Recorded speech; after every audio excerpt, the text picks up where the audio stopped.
ভগবান শ্রীকৃষ্ণের শুভ জন্মতিথি আজ। বিষ্ণুর এক অবতার রূপে জন্মগ্রহণ করেছিলেন মাতা দৈবকীর গর্ভে, কংসের কারাগারে।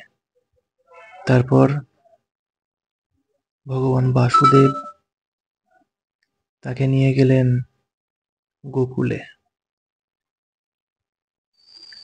সেখানে নন্দরানী তাকে লালন পালন করলেন। সেখানেই তার বড় হয়ে ওঠা। তারপর কংসবধ, তারপর তিনি মহাভারত করলেন। ধরিত্রীকে অধর্মের হাত থেকে রক্ষা করলেন। অর্জুনকে তিনি বিশ্বরূপ দর্শন দিলেন এবং আধ্যাত্মিক জ্ঞান প্রদান করলেন। যদা যদা হি ধর্মস্য গ্লানির্ভবতি ভারত অভ্যুত্থানম অধর্মস্য তদাত্মানম সৃজাম্যহম পরিত্রাণায় সাধুনাং বিনাশায় চ দুষ্কৃতম।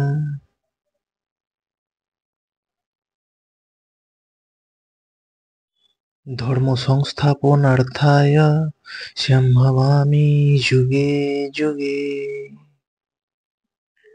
তিনি ধর্মক্ষেত্রে, কুরুক্ষেত্রে অর্জুনকে যে আধ্যাত্মিক জ্ঞান প্রদান করেছিলেন,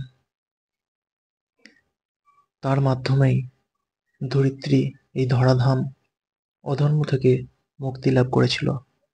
এবং তিনি বলেছিলেন, যখনই আবার ধরিত্রী অধর্মে ভরে উঠবে, তিনি অবতার রূপে জন্মগ্রহণ করবেন।